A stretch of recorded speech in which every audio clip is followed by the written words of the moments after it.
Bonjour à tous, hier nous recevions Ibrahim et Samuel de passage dans nos studios à l'occasion du Tour de France contre les discriminations organisé par la Fédération des Maisons des Potes. Sans plus attendre, un extrait de cette entrevue. Je vous laisse vous présenter. Bonjour, moi c'est Samuel, donc je suis le délégué général de la Fédération des Maisons des Potes. Bonjour, je suis Ibrahim, je suis élève avocat à la Maison des Potes.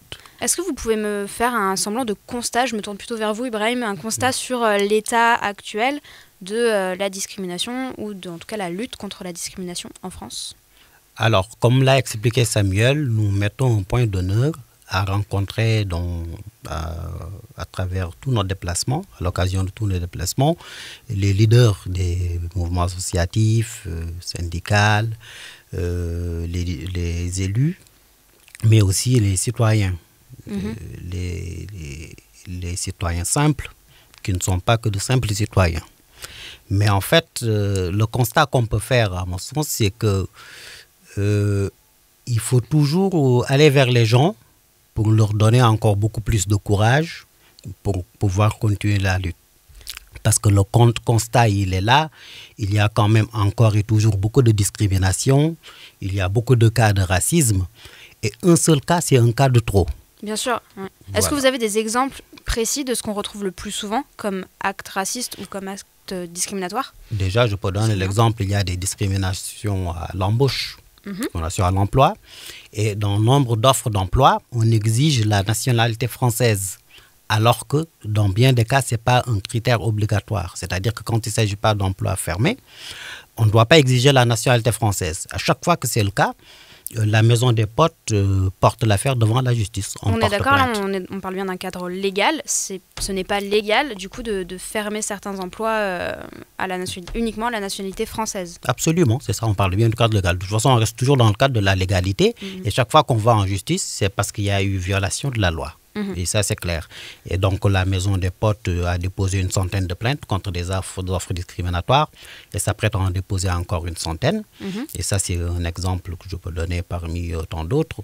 Et chaque fois qu'il y a eu aussi des propos racistes, pour dire les choses telles qu'elles sont aussi, on n'a pas manqué de déposer plainte.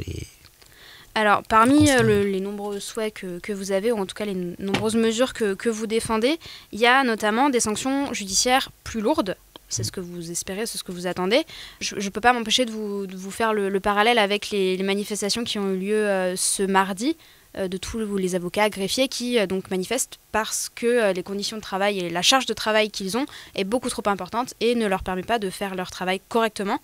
Est-ce que ça vous fait réagir et est-ce que vous constatez cette charge de travail et l'absence en tout cas la moindre qualité de ce qu'ils peuvent offrir? De toute façon, moi je pense que dans un état de droit, la justice est le dernier rempart. Et donc, il est important et essentiel que tous les acteurs de la justice puissent travailler dans des conditions quand même normales, correctes, je veux dire, et qu'ils puissent avoir les moyens. Et s'il y a la lenteur au niveau de la justice, à bien des égards, c'est parce qu'il manque de personnel, c'est parce qu'il manque de moyens de travail. Et donc ça, c'est une cause qui interpelle tous ceux qui luttent pour le respect de leurs droits. Et qu'est-ce qu'on peut faire du coup pour éviter ce genre de lenteur? Déjà, leur donner les moyens en termes de ressources humaines, mais aussi en termes de matériel, d'équipement nécessaire pour pouvoir faire le travail.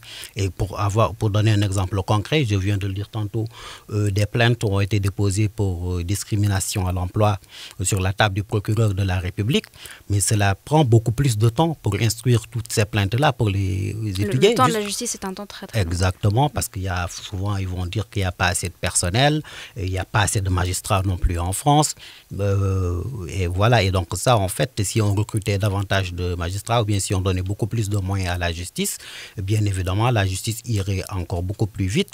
Et donc, ce serait une très, très bonne chose, en fait, pour les citoyens. Alors, ça, c'est plutôt à l'échelle de l'État, mais à l'échelle des citoyens, est-ce qu'on peut faire quelque chose ou est-ce qu'on ne peut pas? Peut-être qu'on n'a pas de solution. Déjà, on peut aussi faire des citations directes.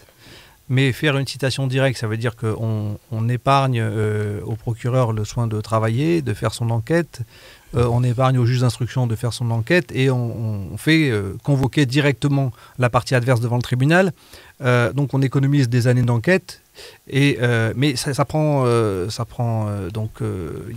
comporte quelques risques. Parce que si vous vous trompez dans la personne que vous attaquez, eh bien, elle peut vous poursuivre, pour poursuite abusive. Je vous donne un exemple. On fait un testing d'une agence immobilière à Grenoble. Donc quand vous dites un testing, c'est pour vérifier, c'est une enquête Voilà, c'est une enquête pour vérifier si... On a des signalements. Il y a une agence immobilière à Grenoble qui nous a dénoncé parce qu'elle fait des discriminations. Alors, il y a une offre qui est publiée, un appartement à 750 €. Ibrahim, il postule à 14h. Moi, je postule à 14h30.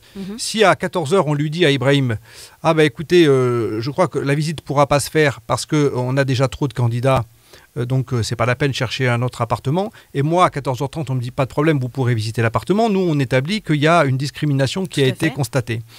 Si on prend, nous, l'initiative de faire une citation directe, ça veut dire qu'il n'y a pas d'enquête de police, on fait comparaître la personne devant le tribunal. Eh bien, il faut qu'on connaisse exactement l'identité de l'agent immobilier, son nom, son prénom, sa date de naissance, son adresse pour pouvoir le convoquer. Et si finalement, comme on n'a pas ces éléments-là, on poursuit l'agence immobilière, eh bien l'agence immobilière peut très bien dire « Ah mais non, mais ça c'est une faute commise par mon salarié qui n'avait pas reçu la consigne de discriminer, c'est lui que vous auriez dû poursuivre. » Donc voilà, on a quand même besoin de l'enquête pour identifier l'auteur de l'infraction. Mais dans d'autres cas, si vous prenez l'exemple d'une incitation à la haine raciale ou d'une injure raciste qui a été commise par une personne, si la personne l'a publiée sur Facebook avec son nom, son prénom, que c'est sa vraie identité, qu'on est sûr que c'est sa vraie identité, on peut la poursuivre directement devant le tribunal pour qu'elle rende des comptes. Alors, la justice, normalement, elle a des policiers à sa disposition, des spécialistes, on va dire, de la recherche de l'adresse IP de l'ordinateur de la personne qui a publié tel ou tel texte, et elle vous évite de vous faire... de perdre au tribunal parce que vous n'avez pas fait comparaître la bonne personne. Voilà, donc, mais normalement, quand même, on doit continuer d'exiger que ce soit les policiers enquêteurs, les gendarmes, les procureurs, etc., qui mènent les enquêtes ou l'inspection du travail.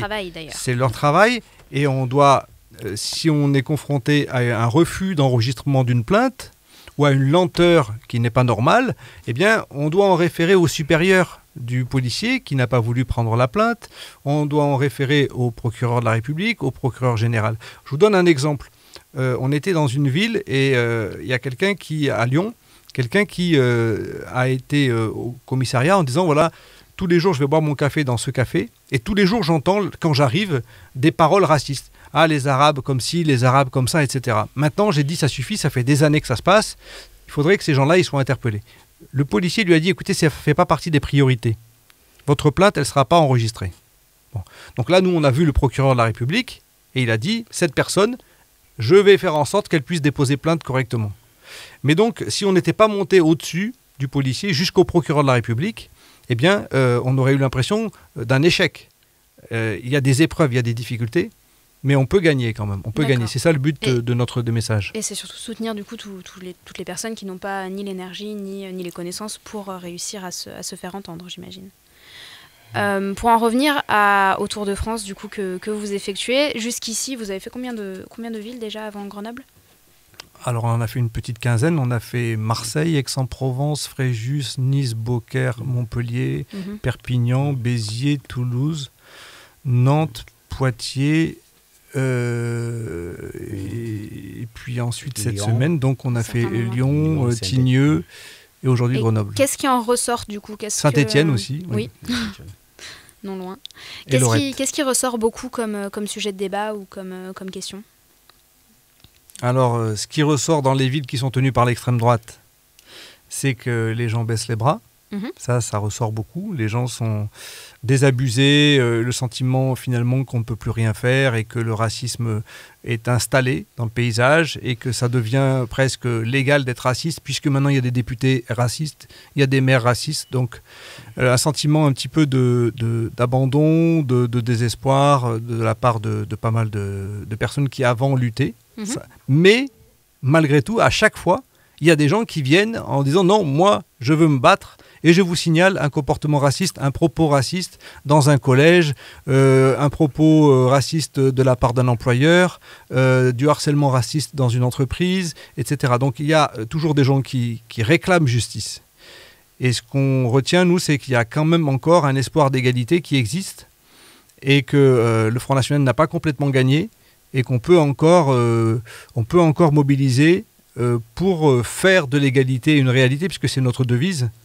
Pour ça, c'est vrai qu'on a besoin quand même d'un peu plus de militants, un peu plus de force, et qu'il n'y en a pas assez. On retient quand même qu'il n'y a pas assez de forces militantes antiracistes qui sont mobilisées dans les villes où on est passé déjà. Et donc j'imagine que pendant ces débats, donc il y a forcément des gens qui soutiennent vos idées. Est-ce que vous vous retrouvez parfois avec des opposants ou des gens ouverts à la discussion qui ne sont pas forcément de votre bord politique ? Alors pas dans les débats, puisqu'ils ne viennent pas dans les débats, et puis en même temps on n'a pas trop cherché à ce qu'ils viennent dans les débats. Mais on dort dans un hôtel, on retombe sur la personne qui dirige cet hôtel et qui nous tient des propos racistes. Et donc on a un échange à chaque étape, puisqu'on va dans des territoires quand même qui sont assez gangrénés par l'extrême droite. Et donc on va tomber assez rapidement sur des gens qui ont une idéologie raciste. Et on s'aperçoit qu'ils sont vraiment, on va dire, très abîmés dans leur mentalité. Leurs propos sont extrêmement graves. Et que donc on comprend pourquoi c'est très dur pour les antiracistes qui vivent dans ces territoires-là, de relever la tête, d'affronter ces gens-là, parce qu'ils sont en surnombre. Les racistes sont parfois tellement nombreux autour de vous qu'à la fin, vous préférez raser les murs. D'accord. Et j'imagine que donc, le constat est assez partagé par tout le monde. Est-ce que les gens ont des solutions ? Est-ce qu'il y a quand même une lueur d'espoir, des choses qui peuvent être faites ? Alors, solution, à mon avis, il n'y a pas d'autre solution que d'engager le combat de manière ferme contre toutes les formes de discrimination, contre toutes les formes de racisme. Ça se représente comment ? Et justement, comment engager le combat ? Et comme je le disais tantôt, dans un état de droit, quand il y a des violations de droit, quand il y a violation de la loi, on saisit la justice. Donc ça, il ne faudrait pas que les gens hésitent. Et ça, c'est le discours qu'on essaie de faire passer à chaque fois. Il ne faut pas qu'on en arrive à banaliser, en fait, certains actes qui sont inadmissibles, qu'on en arrive à banaliser certaines violations de la loi. Et ces violations en question-là sont des violations certaines. Chaque fois qu'il y a des actes discriminatoires, que ce soit dans l'emploi ou autre chose, ou bien même des actes de racisme, c'est une violation de la loi. Comme on dit, le racisme, ce n'est pas une opinion, c'est un délit. Et donc, pour réparer cela, on va devant la justice. Et ce qu'on fait, nous, en fait, c'est qu'on essaie déjà de convaincre les gens et de les encourager à aller justement devant la justice pour obtenir gain de cause. Parce que ce qui arrive, en fait, c'est qu'assez souvent, ils se découragent. Ils se disent, ça ne sert à rien, ils sont tous pareils, ce n'est pas la peine d'aller devant la justice, etc. Certains sont convaincus du combat. Et pour l'essentiel d'ailleurs, parce que je ne sais pas si l'homme est né bon par nature, mais de toute manière, personne n'accepte de se faire discriminer. Par défaut, personne n'accepte d'être victime de racisme. Donc, a priori, ils sont d'accord que ce n'est pas une bonne chose. Mais il faut les convaincre. Et il y a deux catégories d'individus. Si je peux schématiser ça comme ça, il y a des leaders, toujours. Il y a des suiveurs, et ce n'est pas péjoratif ce que j'ai dit, mais il y a des gens qui sont à l'aise que quand ils sont tirés, quand on les amène à mener le combat, et nous, c'est ce qu'on essaie de faire, les encourager déjà à dénoncer tout fait de racisme, tout acte de discrimination, et justement la Maison des Potes, comme l'a dit Samuel, a une équipe dédiée qui travaille justement pour porter devant la justice certaines affaires à chaque fois qu'il y a violation de la loi. Et ça encourage ces gens-là parce qu'ils se disent, en fait, on n'est pas seul. Et quand on est plusieurs, on est unis, on se sent beaucoup plus légitime à mener le combat que quand on est tout seul dans son coin. Tout à fait. Donc la solution, en tout cas la réponse qu'on a actuellement pour lutter contre le racisme, selon vous, c'est d'amener les gens à accéder à une justice plus facile d'accès, en tout cas en étant entouré et aidé. C'est une des actions. C'est une des actions, c'est pour ça que je souligne. Informer aussi des succès de l'action judiciaire. Absolument. Parce que c'est comme ça aussi qu'on a confiance dans la justice. On va prendre un exemple. On était dans une mairie tenue par l'extrême droite. Bon, tout à l'heure. Et les gens se disent, bon ben voilà, ce gars-là, il fait ce qu'il veut. Il est intouchable, on ne peut pas le faire condamner pour ses comportements, pour ses propos, etc. Et nous, on rappelle, voilà, mais il y a déjà un maire En 2001, la Cour de cassation a confirmé la condamnation de Catherine Maigret à Vitrolles, qui avait voulu réserver la prime de naissance pour les enfants de parents européens. Et elle a été condamnée, la condamnation a été confirmée par la Cour de cassation. Et puis on vient aussi pour donner des rendez-vous judiciaires. Le 6 décembre, ça sera le procès de l'état-major du Front National, devenu Rassemblement National, qui va comparaître pour avoir incité les élus FN de 2014 à mettre en œuvre la préférence nationale dans les attributions de logements sociaux. Donc on donne des rendez-vous judiciaires importants aux gens pour leur dire, voilà, il y a des procès qui ont eu lieu, il y a d'autres procès qui vont avoir lieu.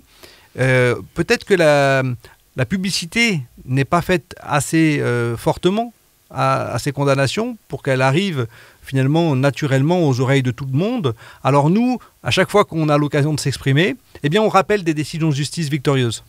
C'est bien, ça aide les gens à garder espoir, j'imagine.